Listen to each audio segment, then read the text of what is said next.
saya ini harga BBM naik. Kita jelas mengetahui bahwa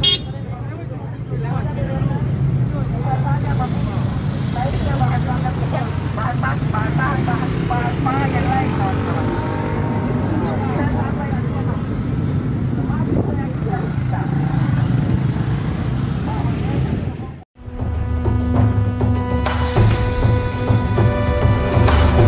Assalamualaikum warahmatullahi wabarakatuh. Salam mahasiswa. Teman-teman sekalian, saya agak bersemangat menyapa kembali. Terus terang hari ini saya agak lebih bersemangat setelah membaca berbagai postingan yang kemudian banyak beredar, apakah itu di Facebook, di Instagram, termasuk di Twitter gitu ya, di Twitter dan bahkan beberapa media medsos yang lain, ajakan mahasiswa untuk kembali turun ke jalan besok, tanggal 11 April 2022. Ada beberapa alasan kemudian membuat saya agak lebih bersemangat. Pertama adalah karena ini memang sesuatu yang sudah lama dinanti, sudah lama dirindu. Bagaimana kita agak selama ini, saya menyebut agak gitu ya, telinga kita untuk mendengar lagi ada orasi, ada suara lantang dari kaum mahasiswa yang selama ini kita posisikan sebagai agen pembaharu, agen social of change atau moral force. Yang kita tahu semua bahwa di tengah kondisi sekarang ini sesungguhnya adalah pilihan kita untuk menanti ada pengimbang atas kekuasaan yang mulai agak sedikit bergeser. Salah satunya adalah hari ini itu mahasiswa. Setelah realitas politik kita lihat bahwa parlemen sepertinya kita tidak bisa terlalu berharap banyak. Terlebih karena memang koalisi politiknya kecenderungannya jauh lebih besar, mayoritas yang disebut adalah koalisi pemerintah dibanding oposisi. Meskipun dalam definisi oposisi kita tidak menemukan di Indonesia sekarang ini, dan prakteknya pun tidak maksimal gitu. Alasan yang kedua juga adalah karena memang pada posisi yang lain kita sebenarnya baru saja minggu lalu gitu, beberapa hari yang lalu itu kita sempat agak dibuat sedikit agak cemas, agak sedikit khawatir, ada trauma di mana ketika kita menyaksikan bahwa beberapa pentolan mahasiswa itu kemudian diterima bersilaturahim di istana. Tidak ada yang salah dalam silaturahim itu tersebut. Hanya saja kemudian momen yang kurang tepat, lalu kemudian orang mempersepsikan ada kekhawatiran untuk kemudian semangat mahasiswa untuk melakukan gerakan bagaimana membawa suara aspirasi masyarakat itu kemudian akan bergeser menjadi justru mahasiswa ditarik hidungnya untuk kemudian hanya manut pada kekuasaan. Mohon maaf, selalu saja hukumnya adalah dalam sebuah perjuangan di situ selalu ada pecundang. Dan kekhawatiran itu tentu karena ada trauma masa lalu yang kita khawatir akan terulang di masa kini. Sekali lagi, momentum silaturahim itu kemudian mengusik kekhawatiran publik. Jangan-jangan mahasiswa sekarang ini kemudian begitu mudah dibawa ke sana kemari dan tidak lagi bisa diposisikan sebagai moral pembaharu. Walau semoga ini tidak terjadi kekhawatiran itu. Alasan yang ketiga juga adalah selain yang pertama sekali lagi adalah karena ada kerinduan lalu kemudian ada kekhawatiran gitu ya.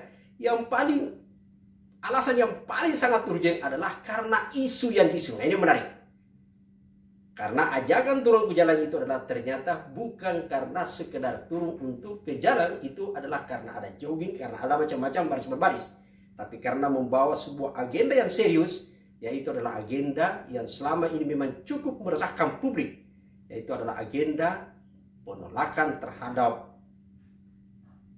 penundaan pemilu 2024 yang tentu akan berimplikasi pada perpanjangan masa jabatan presiden, dan itu juga akan berimplikasi pada sama yang banyak dibahas oleh teman-temannya lain sebenarnya adalah menyebut bahwa ini melanggengkan tirani kekuasaan. Kalau itu kemudian justru kita membiarkan ada sebuah kebijakan yang menabrak konstitusi secara nyata di depan mata kita.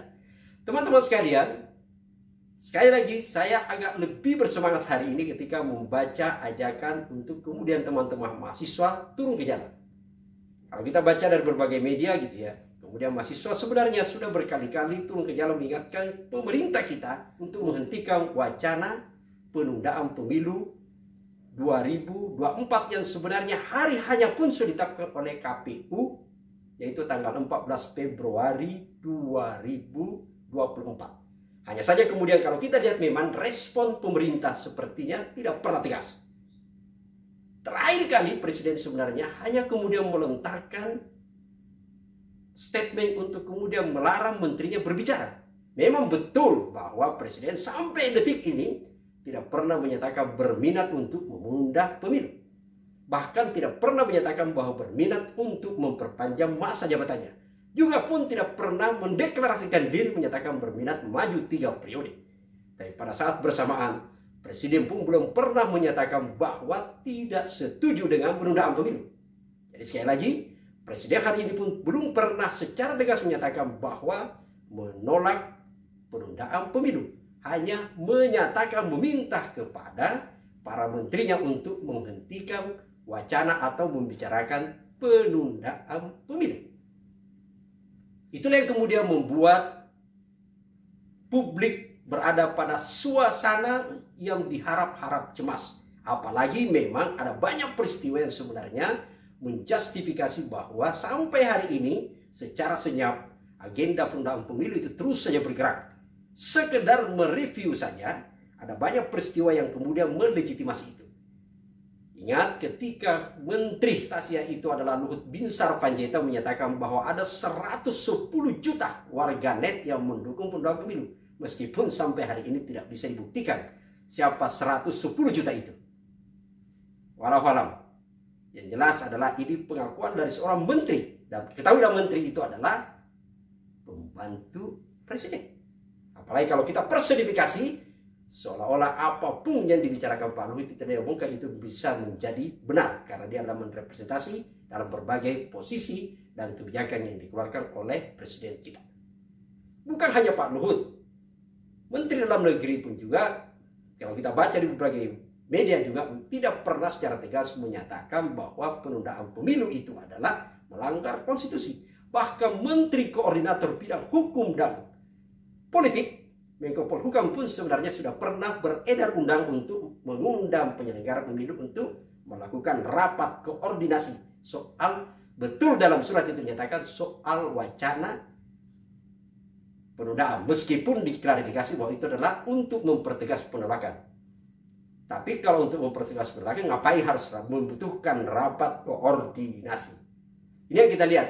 Yang paling terakhir ini adalah teman-teman sekalian, sobat sekalian, adalah karena juga memang satu, penyelenggara pemilu yang terpilih Bawaslu dan KPU sampai hari ini belum dilantik. Dengar-dengar sih tanggal 11 berarti hari Senin. Semoga saja gitu ya.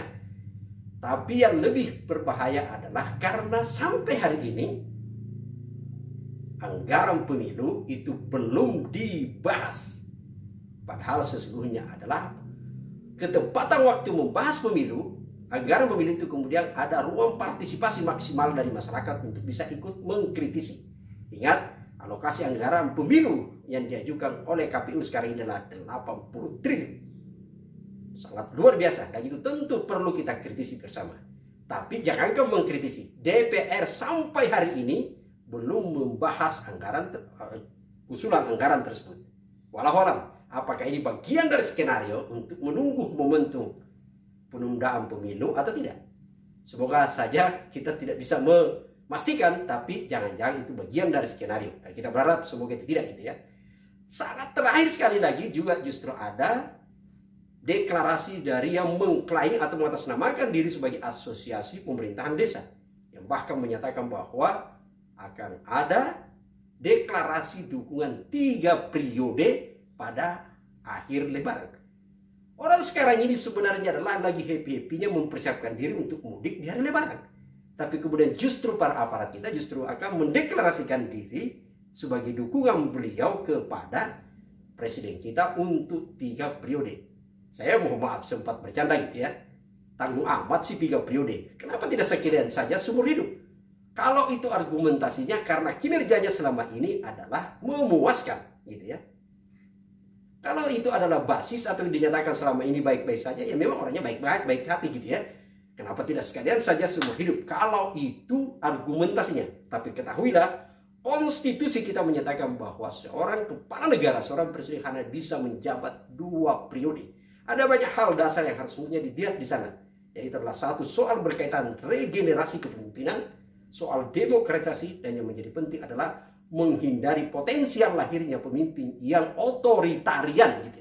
Ini harus kita lihat sesungguhnya adalah sampai kemudian kenapa pilihan 2 periode itu penting. Oleh karena itu teman-teman sekalian, saya sekali lagi sangat bersemangat untuk kemudian menyambut ajakan mahasiswa ini. Untuk sekali lagi bahwa ini konteksnya adalah mengingatkan pemerintah kita untuk kembali pada konstitusi. Bahwa wacana 3 periode itu harus dihentikan. Dan sejatinya sebelum tanggal 11 April pun harusnya pemerintah merespon ini secara baik. Tugas mahasiswa, tugas masyarakat adalah mengingatkan pemerintah. Dan sejatinya pemerintah tidak perlu menunggu untuk diingatkan, tapi segera untuk kemudian merespon kalau memang betul tidak ada niat untuk melakukan 3 periode. Teman-teman sekalian, ada sebenarnya beberapa alasan yang kemudian tuntutan, ada beberapa tuntutan yang akan diajukan mahasiswa seperti yang banyak beredar. Kita lihat gitu ya, misalnya teman-teman di Palembang bahkan sudah turun gitu ya, di Pekanbaru sudah mulai turun, bahkan beberapa daerah sudah mulai bergerak gitu ya, Sulawesi dan macam-macam. Kemarin di Jakarta gitu. Jadi kalau kita lihat sebenarnya posisinya adalah tuntutan mereka agak menarik, yaitu memang tegas menyatakan penolakan terhadap pemilu ditunda. Jadi mereka menolak kebijakan yang menunda pemilu. Dan yang paling terakhir sebenarnya lebih krusial adalah karena mereka juga menyentil soal kebijakan pemerintah, respon pemerintah yang lemah terhadap kenaikan harga minyak goreng dan kelangkaan BBM. Poin besarnya adalah memandang bahwa pemerintah sekarang ini sensitivitasnya sangat lemah terhadap persoalan sosial. Saya menjadi khawatir kalau kemudian respon pemerintah terhadap gerakan mahasiswa lemah, semoga saja ini justru tidak berlanjut menjadi desakan sidang istimewa. Meskipun saya tidak terlalu merespon ke sana karena sesungguhnya adalah yang bagaimanapun juga pemilu sudah ditetapkan dan bahkan tahapan pemilu sudah dimulai di bulan Juni 2022. Semoga saja gerakan mahasiswa bisa mewakili suara aspirasi masyarakat. Ketahuilah bahwa hari ini teman-teman Anda bergerak di bulan Ramadan. Ada banyak peristiwa, ada banyak sejarah mencatat bahwa gerakan yang dibangun di bulan Ramadan selalu membawa kemenangan.